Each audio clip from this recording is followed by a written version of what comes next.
Do you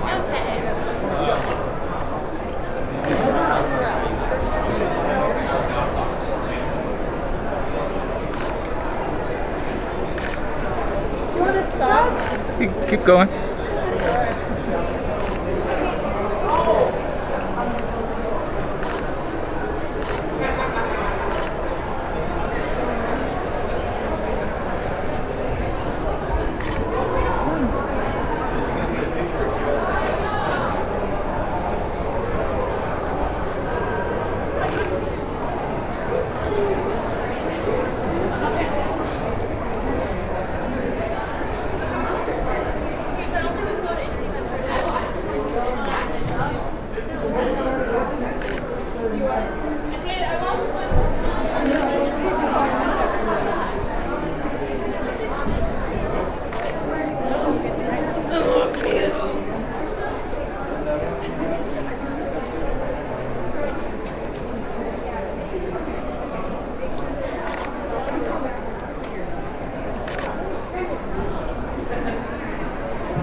Why they don't just have like... Take it. Well, because the... Where is it? Won't call bacon either. I don't like... I think the only time I could watch that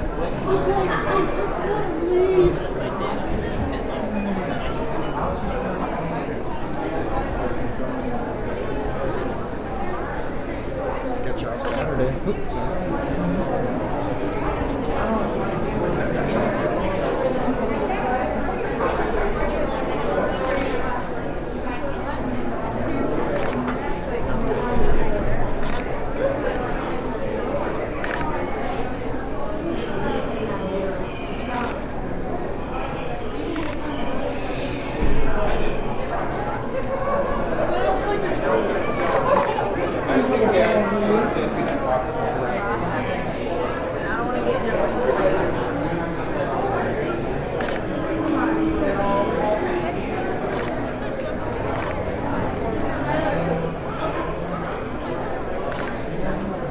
Oh, wait, can you hit a strider?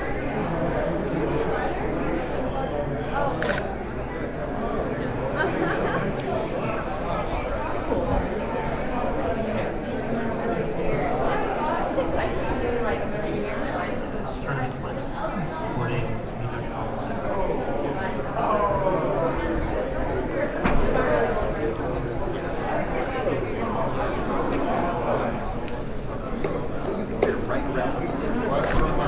Yeah, that's how ridiculous it is. Because I'm not in Harry Potter panel is full. What? The panel is full. Okay. Yes.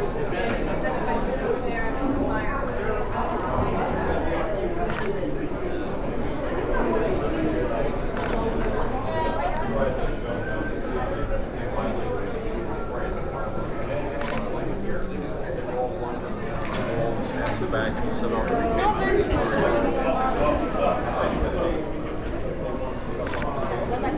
Thank you. Snap a photo of me? Huh? Did you snap a photo of me standing Yeah. guard? Uh-huh. That is a great costume, by the way. Thank you.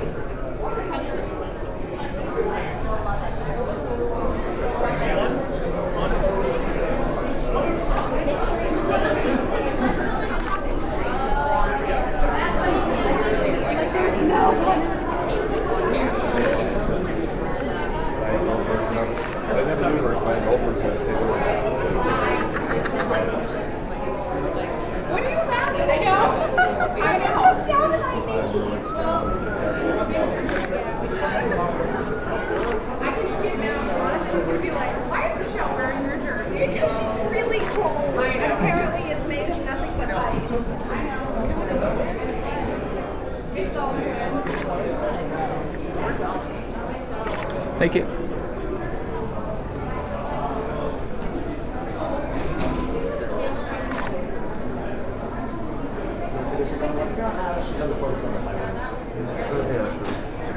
Looks packed. Yes.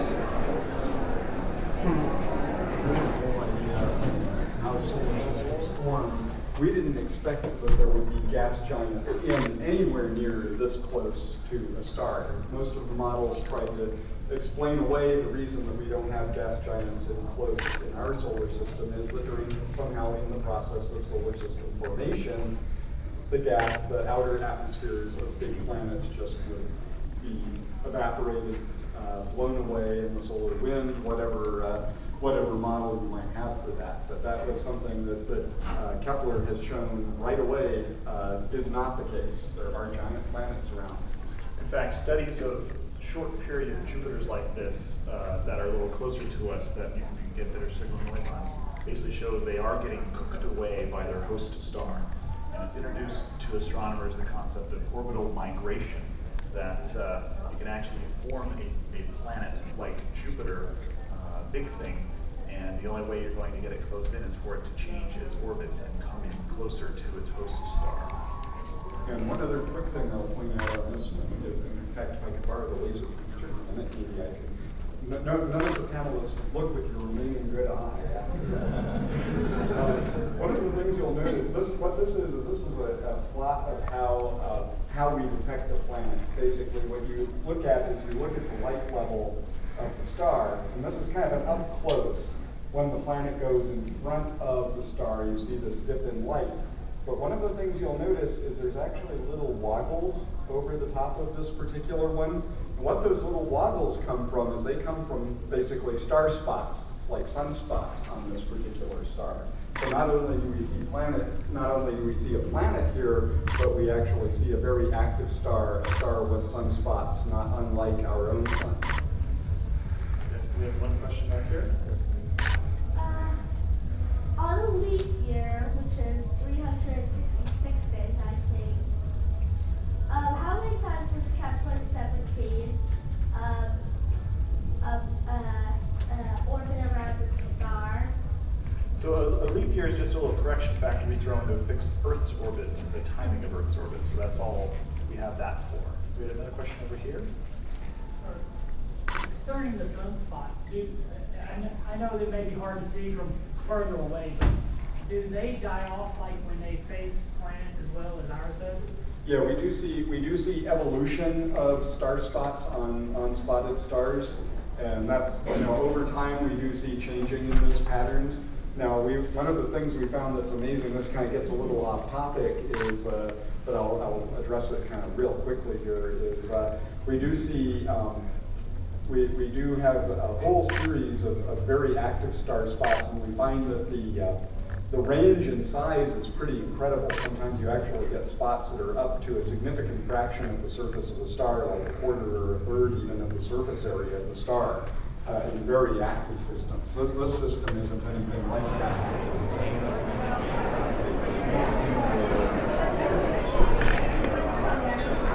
Thanks, gentlemen.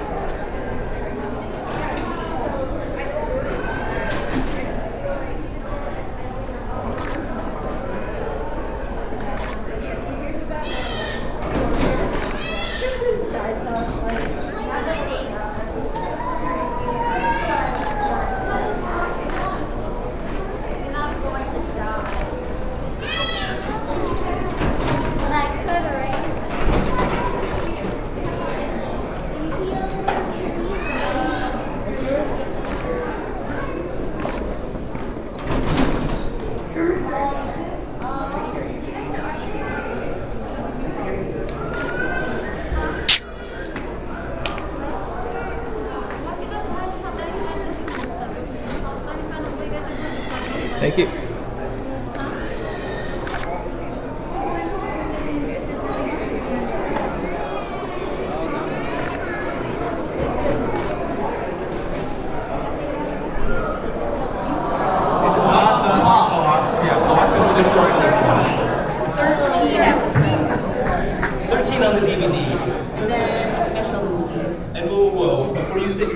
It's going to be preempted by baseball, so don't get too attached. And you'll have to wait a few years for a movie. And it'll be out of order.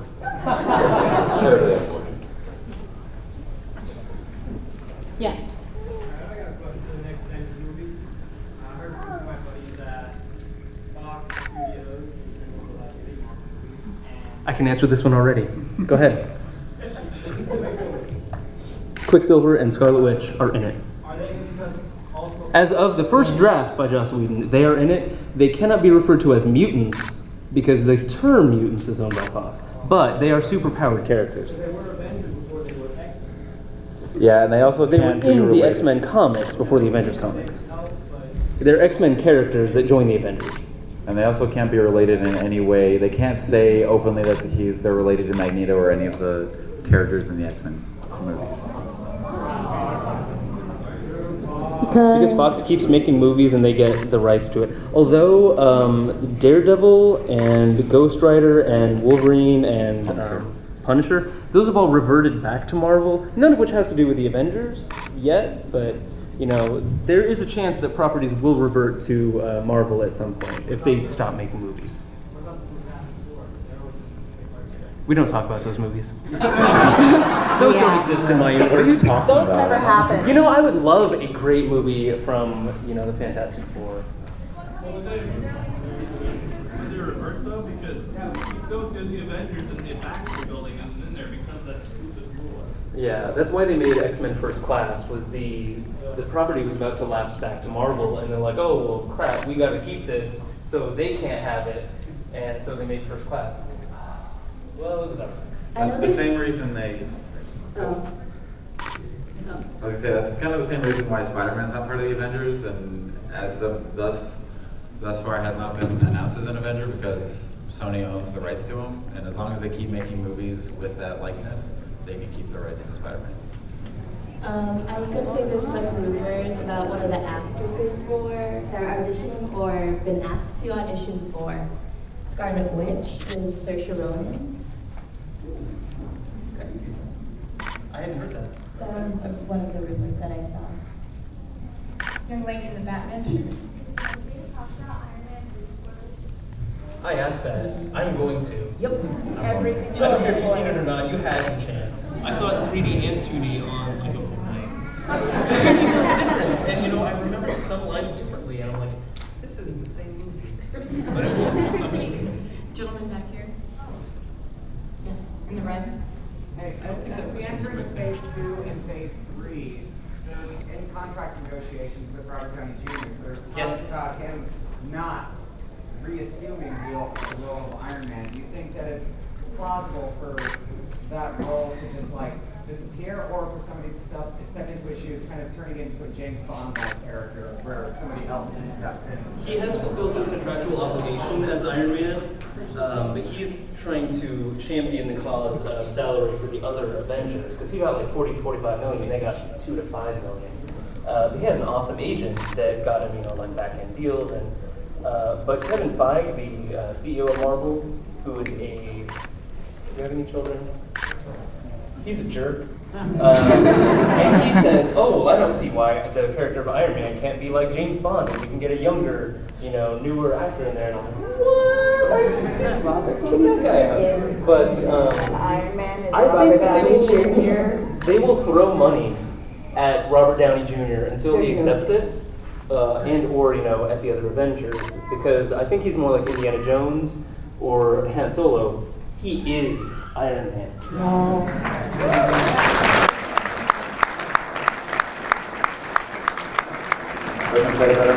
I don't want him to become like the Doctor where he's like, oh, he's my Iron Man. Oh, this is my Iron Man. No, he's Iron Man. He is Iron Man. He is quite literally the living embodiment of Iron Man.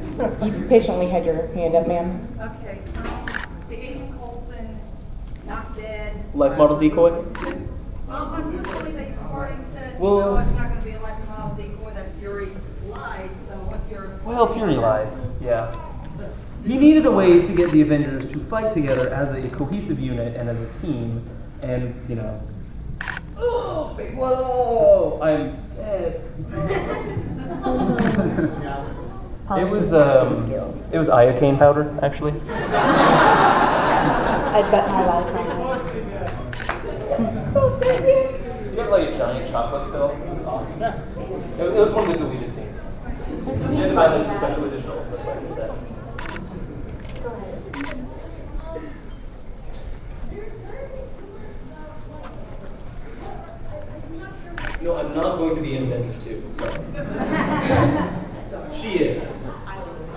Thank you.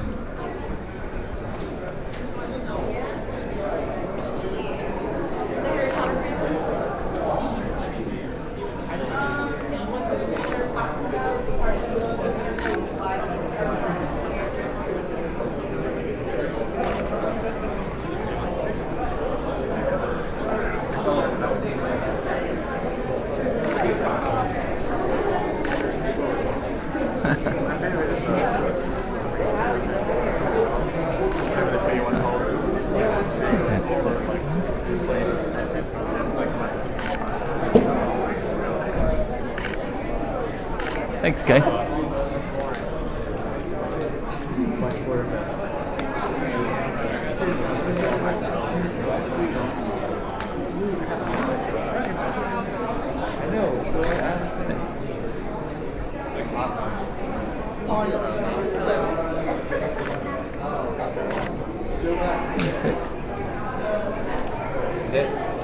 They have, like if you go outside, there's just a map. Because I made it to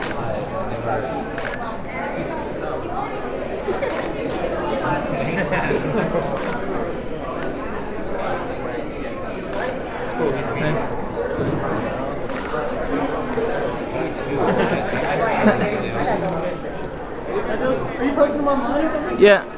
Where can we find them? You want this? Thank you. Billy Madison? What's that? Are you from Billy Madison? What are you from? Where's your So I'm in Berliner 9. I go through Border Patrol checkpoints in costume, and I just escalate the, give them less information or do something more silly each time. Oh, that's pretty epic. Huh? That's pretty epic. You got the kunai and everything.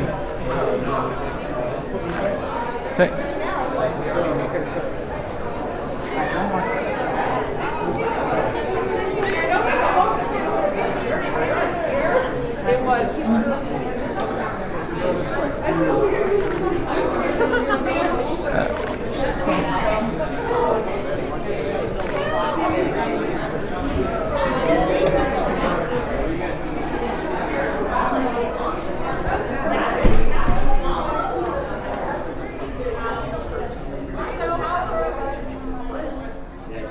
Because I deem him to be more important than this ensign who we've all never heard of, and she's not a bridge officer.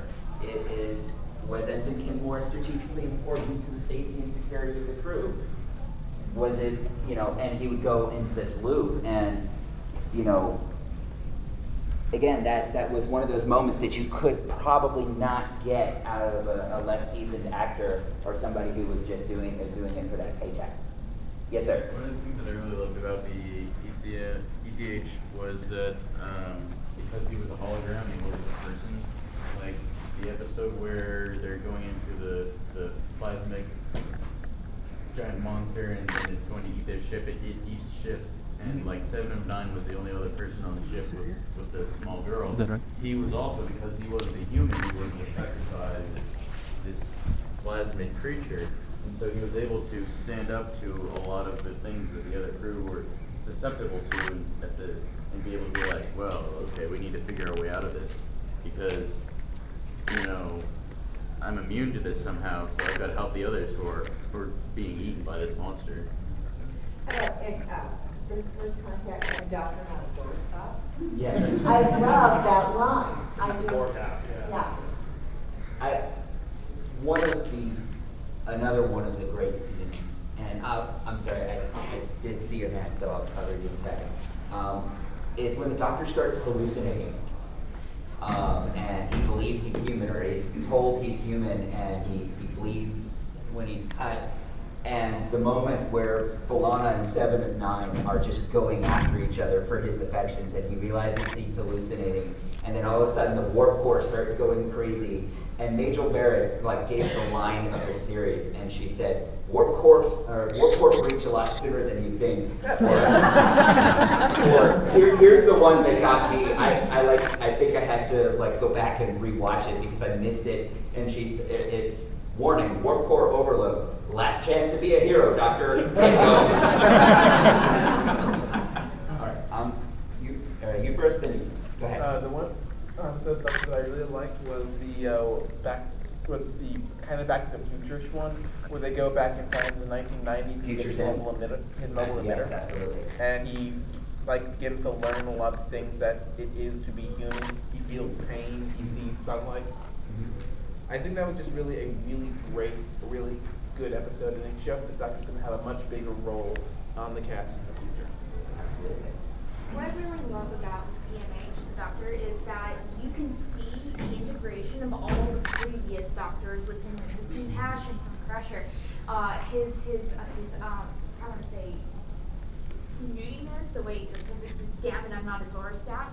You can totally see McCoy in there. You can even see the Sharon there, but like the way he is with the ladies sometimes. Once he actually gets that confidence rolling, I think some of the things that makes him so lovable is that you have all these characteristics from the previous Doctors that you've known and loved all put into one.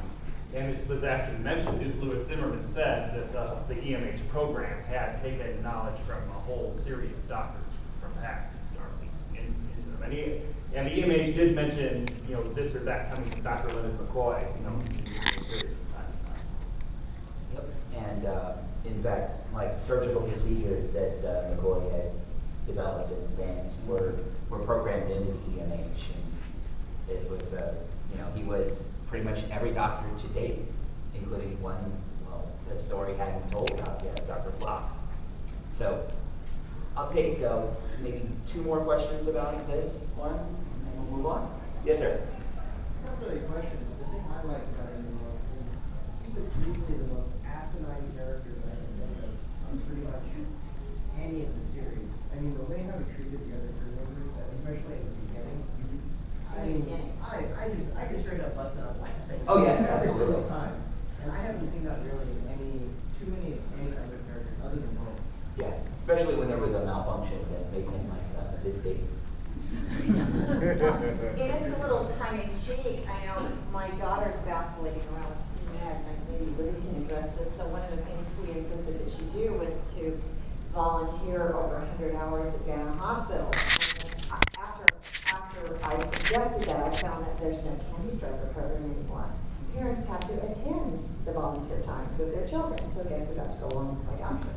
We were working in surgery and family waiting, and my daughter soon found out what it was like to interact with these brilliant people that were surgeons, because we would walk families, we would interact and bring the doctors out to the families, and then walk the families back to post-op. And I think EMH has a lot of that tongue-in-cheek picture of a really cranial doctor. And I say that with a great deal of affection, but it was a real aha moment for my daughter to be spoken to sometimes by these brilliant people that have absolutely no people skills whatsoever. Well, when you think about emergency healthcare, and I'm sure this is like the idea that sparked the concept of EMH. That is that when you think about emergency healthcare, you need the best healthcare available as quickly as possible. Of course, a computer program is your best bet. Being able to catalog a database of all of the cases that have existed thus far, and successful treatments, and ruling out unsuccessful treatments. It was like, despite the obscenity of the character, it was necessary, because otherwise fans would be wondering, well, this is Star Trek. I'm supposed to see a futuristic form of medical treatment, and this is just what made sense, where you can catalog. This is why doctors today network, because they're like, oh, well, I had this case that was unsuccessful. We're like, oh, really? I had the same case, and I tried this, and it worked. See, if I'd known that, I could have saved the patient. So this was supposed